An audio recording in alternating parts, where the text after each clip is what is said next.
essential topic, that is holistic health habits. So this topic I have selected especially on the eve of World Hepatitis Day, which was celebrated recently on July 28th, with the remembrance of the birth date of Dr. Plumber, who discovered the hepatitis B virus.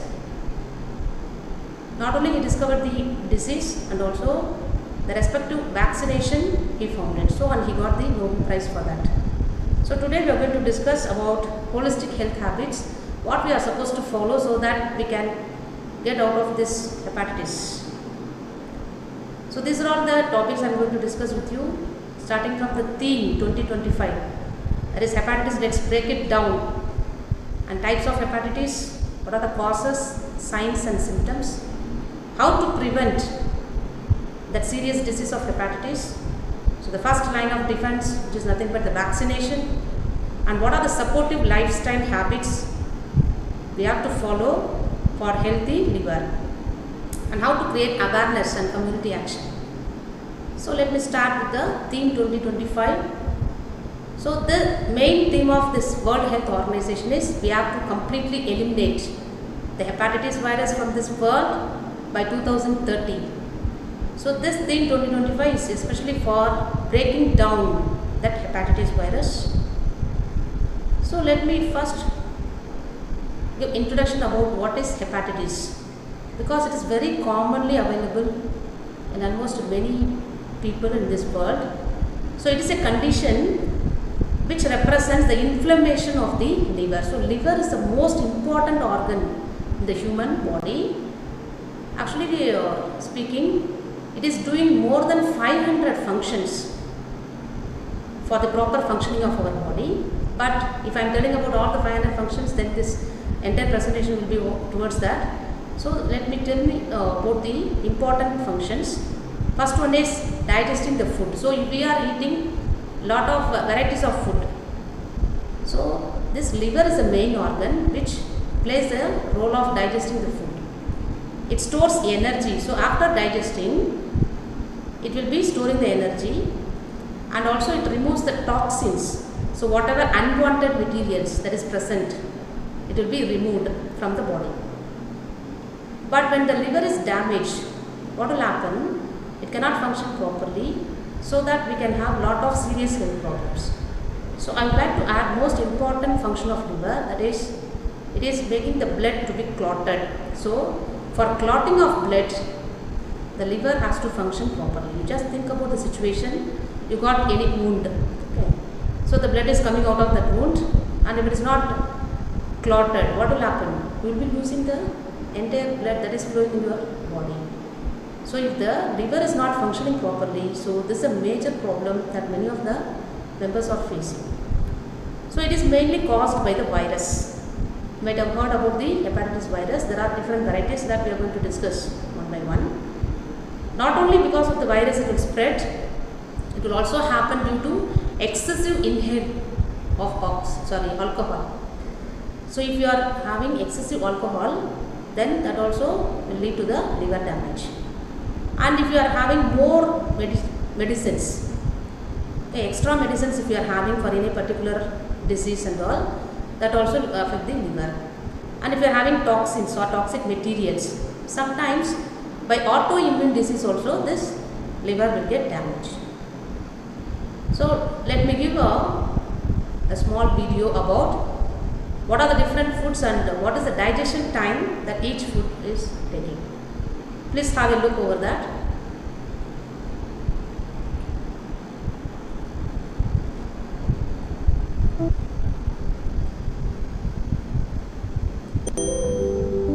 So for chicken, for the digestion it is taking 2 hours.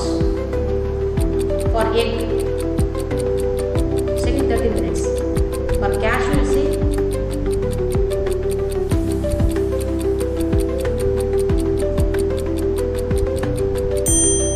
it's keep on digesting. 6 hours it is taking. For almonds,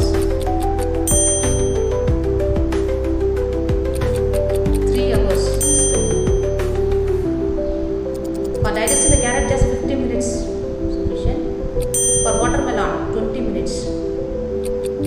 water just 5 minutes. For potato, it's taking 1 hour for the digestion. For the apple fruit, 40 minutes.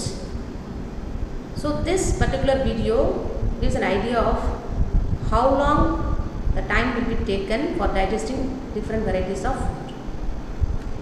Now let me proceed with the types of hepatitis. So actually there are 5 types of hepatitis. Hepatitis A, B, C, D and E. So out of these 5, A and E are somewhat similar. So it is mainly because of the foodborne disease and waterborne, that is because of the contamination of food or contamination of water. If you are having those kind of contaminated food or water means, then you may get the chance of affected by this hepatitis A and E virus. Whereas hepatitis B is mainly caused through the blood or sexual contact or some of the body fluids. Hepatitis C is again bloodborne disease, whereas hepatitis D, it will always follow with hepatitis. Also, if a patient is affected with hepatitis B, so hepatitis D will come along with hepatitis D. Okay, so these are all the varieties or types of the hepatitis and the corresponding causes. So why this particular topic I have taken is, it's having a global impact. You can get, there is over 354 million people across the globe are living with this chronic hepatitis B and C. Yes, before that I will say there are 2 types of disease. One is acute hepatitis and chronic hepatitis. Acute hepatitis means it will survive only for a short duration. So especially this hepatitis A and E, which I mentioned earlier, they will be coming under acute hepatitis types. Whereas B and C, they are chronic hepatitis, and the problem here is most of the people don't know any of the symptoms having this B and C. So without noticing that they are having that hepatitis virus, it will be spreaded like anything. And at the final stage, they may be coming to know that they are having this virus affected. So if it is at the earlier stage, we can able to treat and we can cure them. But if it is advanced stage and all, we have to lose the human life. So we want to save unnecessary loss of human lives because of this hepatitis. So hepatitis B and C, it causes 1.1 million deaths every year. So these 2 viruses cause 1.1 million deaths. Why I am insisting this means, so if we are properly having the idea or knowledge about this hepatitis B and C and how to overcome, then we can avoid 1.1 million deaths per year. So especially the most important types where the humans are losing their life is liver cirrhosis, liver cancer. So because of these 2 only, most of the lives we are losing. As I told, many of the people remain undiagnosed and untreated. Especially in the low and middle income countries, they are not able to spend a huge amount for treating those people. And one more tragedy here is, children are being affected because from the mother, at the birth stage, it may be transmitted to the child. So if the mother, if she is not noticing about the occurrence of this disease, it will automatically spread to the children. So who aims to eliminate this serious problem of viral hepatitis threat by 2030. So we will also work along with WHO to eliminate this disease. Now we will see what are the causes, signs and symptoms, diagnosis and treatment for this hepatitis virus. So most of the cases, they may have fatigue, that is they may be feeling always laziness, they may not be able to work out properly, most of the time they will be sleeping, so they will not be brisk enough. And another thing is, we may identify from the yellowish eyes, that is identification of jaundice. So jaundice is a major symptom for this hepatitis A type. And at the last stage we may have that urine to be in the dark color, and nausea, that is they will be having that vomiting sensation, and there will be abdominal pain. So yellowish skin, yellowish eyes, fever or high temperature, diarrhea, dark urine, pale stool, these are all the signs and symptoms for the hepatitis A. What are the causes? What is the main cause for the spreading of this disease or this virus? So when we are going to any hotel, first of all we have to see how the ambience is. So if it is the place is very dirty, we should not have food at that place. So see to that you should not have contaminated food, at the same time not the contaminated water also. So you have to be very cautious in these two. Eat, that is hygienic food and water. Unsafe sex, it is also one of the major concern for this virus. And share the needle. Sometimes any of the most of the hospitals now they are not completely using, they are using only the sterilized or new needle only, but few places where there may be chances for shared needles. So you have to assure that whatever injection that is given to you, it should be a new needle, because there is chance for transmitting through the blood, because that is the already that needle used for one patient. If that patient got affected with this virus, then the patient whom we are injecting also will be having the chance of getting that virus. So we have to assure that only new needles should be used. Poor hygiene, this is very very important. We should see that we are having the healthy food and that is good water and hygienic environment. So diet and nutrition also very very important. So we should have proper diet. We should not have excessive fat contained food. We have to avoid those things, especially alcohol. We have to completely avoid, and smoking also we have to avoid. So obesity, malnutrition, everything we have to control. So these are all the causes and risk factors for the liver conditions.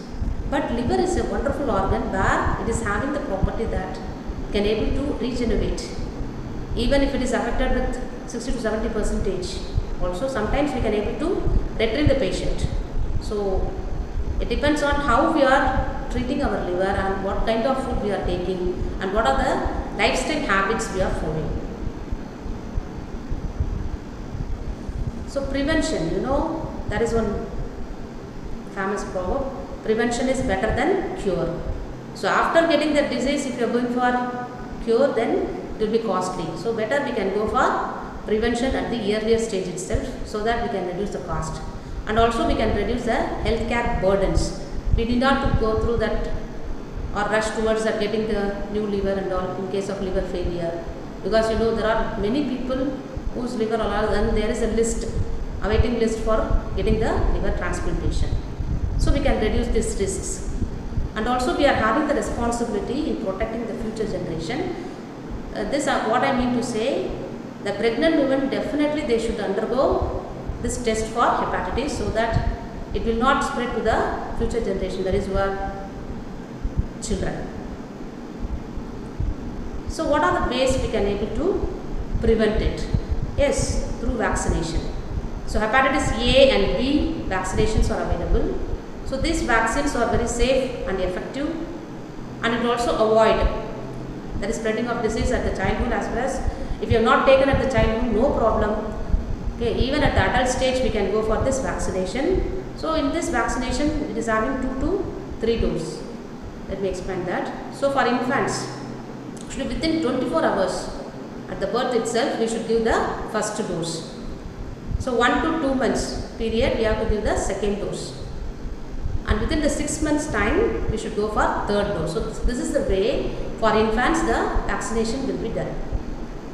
For teenagers, suppose they missed at the infant stage, okay, for children also we can go for this type of vaccination, that is 3 doses over 6 months period. So if you are not vaccinated, please go to the nearby hospital and consult with the doctor and go for this vaccination, so that we can prevent this disease, because this disease is causing a lot of serious effects. So better all of you confirm with your parents whether you are vaccinated or not. Accordingly, you can go for vaccination of this 3 doses over 6 months period. Next, let me talk about that herd immunity. I think this may be aware to most of the persons. Herd immunity means recently also we have tackled this coronavirus because of the vaccination to a huge amount of population. So we successfully got rid from this coronavirus. So when a large portion of the people in a community, if they are getting immune to a particular disease, so this will protect the remaining people, those who are not immune. So this will be calling it as herd immunity. So for hepatitis B also, this particular herd immunity is achieved through widespread vaccination process. Say for example, in a particular village there are 10,000 people who are living. Out of this 10,000 people, if nearly 9,000 people are vaccinated, so the remaining 1,000 people will not have the chance of getting this virus because the entire population around them is vaccinated and they are immune. So this particular immunity we may spread indirectly to the remaining 1,000 people. So this is called as herd immunity when there is 80 to 90% of the people get vaccinated. So we can avoid the spread of this virus in a significant way. What are the other preventive measures?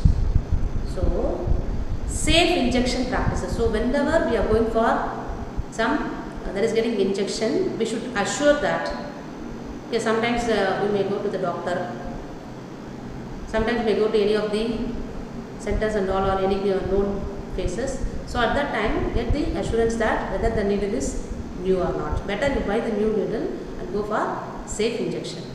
Practice safe sex. Next, screening during pregnancy so that you can avoid from the mother to children spreading. Next, food and water safety is very important because if you are not having the safety or hygienic food and water, then it will spoil your entire health. So be careful about that. Personal hygiene also you have to follow. So you have to frequently wash your hands. Don't think that only during that corona period we have to wash because we strictly followed all the precautions. Government was telling continuously what are the things we have to follow. You have to be cautious about all the time about this hygienic, that is personal hygiene. So we have to frequently hand wash and then have hygienic food and water. Avoid sharing personal items. Sometimes those who are residing in hostel, they may be thinking that this is a friendship, so we can share the personal items. Don't think in that way. Friendship is different, health is different. So give higher preference to the health. Health comes first. Health is wealth. So avoid sharing that personal items including razors while you are using for shaving. Even toothbrushes some may be sharing. So try to avoid sharing the personal items with others. Because unknowingly there is chance for spreading the disease from that person to you. Then you have to properly screen the blood before transfusion. If you are going for any blood transfusion, so before going for that transfusion, you should screen the blood properly. And there is another problem, that is while nowadays tattooing is one of the habit among the youngsters. So for that tattooing, confirm that whether they are using the sterile equipment for the piercing. So you have to be very cautious while you are going for tattooing. And you should have proper education about the health, and accordingly your behavior has to be changed. So these are all the preventive measures. Lifestyle is the one which having the more care for the healthy life. That is, first and foremost is sleep well. So you have to give proper rest to the body as well as to the brain. Then only you can avoid most of the diseases. As I told you earlier, quit smoking and alcohol as well as tobacco. So these things, if you are quitting, then you can be away from these kind of diseases. So you should have healthy and balanced diet. I will list out what are the things you are supposed to have for healthy liver. So this is very important. Balanced diet. Nowadays in a lifestyle, many of them are quitting that morning breakfast. So try to avoid those. Okay. So you should have healthy food. At least some amount you should have daily. Maintain healthy weight. So here I want to mention one important point. Many of you might have heard about this BMI, body mass index. So you know that formula, that is your weight in kilogram divided by height in meter square. So if you are taking the ratio, that is we will be calling it as body mass index. So if it is less than 18.5, it is underweight. If it is between 18.5 to 25, then it is normal weight. So from 25 to 30, it is overweight. Beyond 30, it is called as obesity. So you have to maintain healthy weight. So all of you please calculate what is your body mass index and go for some exercise. So that is the next topic what I want to tell. So daily you should do exercise for a period of minimum 30 to 40 minutes. Either it can be walking or jogging or skipping or playing some games. That is not the online games or your cell phone games. I am talking about playing cricket or volleyball. Okay, like that kind of games you can play. Sometimes you can go for that 8 walk. It is also called as infinity walk in the foreign countries. So it was a wonderful tool discovered by our ancestors, that 8 walk. So you can go for that exercise also. So I am giving the suggestion as well as I am requesting all of you to go for exercise minimum 40 minutes per day, so that you can lead a healthy life. Protection from sun, that is nowadays you can because of this ozone layer affected, we are getting more amount of heat from the sun. So try to avoid exposing to more amount of sunlight. And then fight against infection. So if you got infected, so please fight against infection. That is not the case that you have to fight with healthy food habits and healthy lifestyle. So you should go for regular checkups. You know, don't think that only if you cross 40 you should go for regular checkups. Better you can start from 20. Go for the complete body checkup and screen it. And if there is any problem, you can solve it at the early stage itself.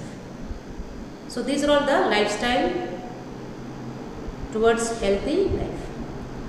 Now coming to the healthy diets, especially for liver health. So eat leafy green vegetables like spinach,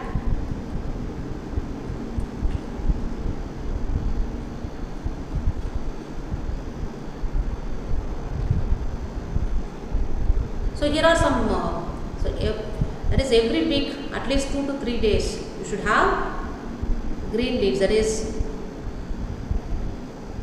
there should be in the diet. And then vegetables, especially spinach and curry you should have. And then garlic and turmeric you should add, because now some youngsters are saying I am away from garlic, I don't know, I don't like it. Okay.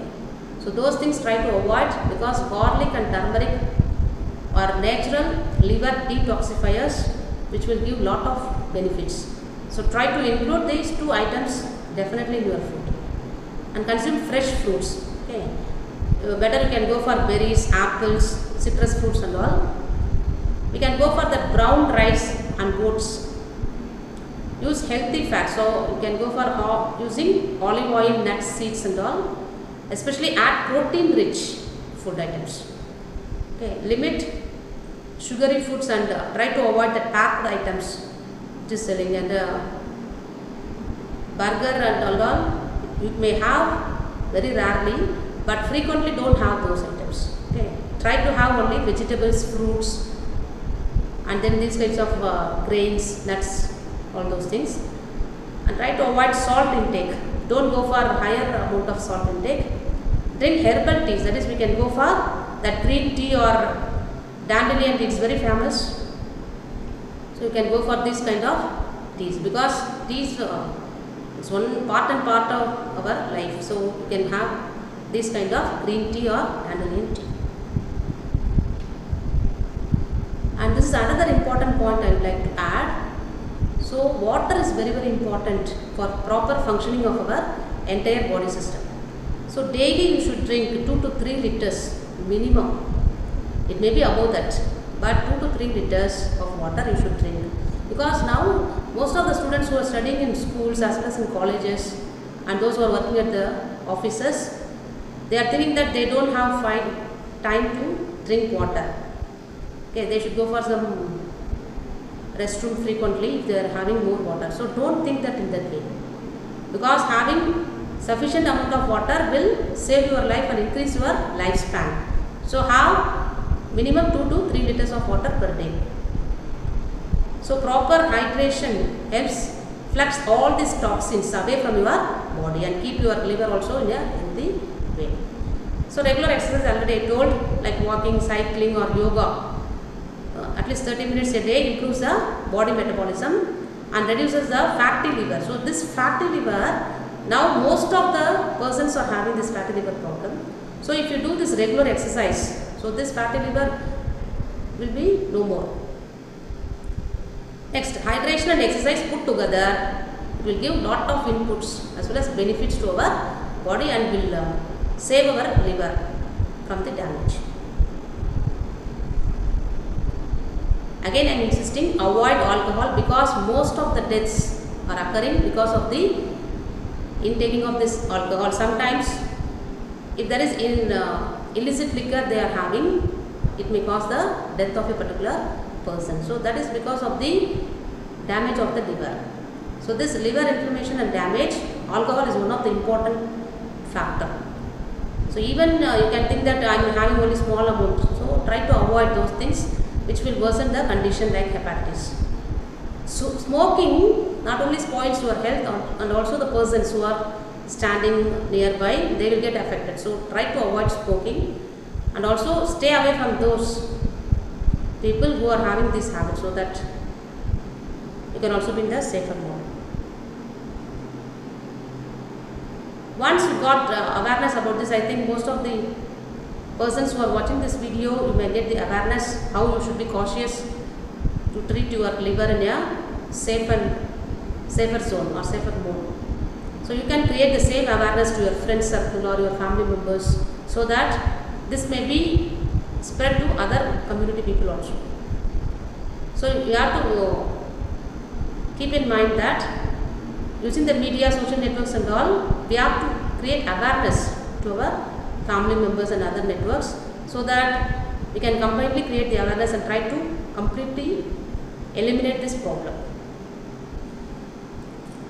So community action. So free hepatitis screening and vaccination camps are arranged by the government. So you can also get involved and try to have that liver test. So you find out what is the stage of your liver, so that you can identify at what condition your liver is currently, and accordingly you can go for the treatment.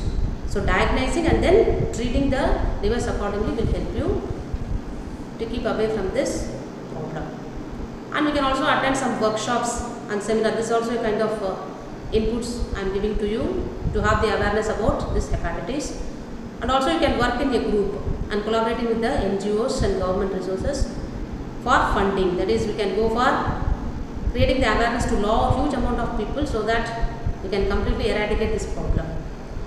We can create some mobile apps, because those who are having the expertism in the developing of mobile apps, you can create mobile apps exclusively for this, and we can help the people and our community to get rid of this problem. So coming to the final conclusion, so even though hepatitis remains a major global health challenge affecting millions and millions of people, and we are losing the human lives, I showed you the status. So we can completely eradicate this problem through timely vaccination, healthy lifestyle choices and community awareness. Because of the lack of awareness only, this disease is spreading like anything. So we have to cut short that problem. Okay. So we have to create community awareness, and as per the whose vision, we have to eradicate this problem by 2030. I am again repeating, early detection and prevention are the most strongest tools in breaking down this hepatitis once and all. Okay. So we can work together and try to avoid from this serious disease. So thank you for watching, and I sincerely request all the people to follow what are the things I told you for a healthy lifestyle in order to be away from this hepatitis. Thank you all of you.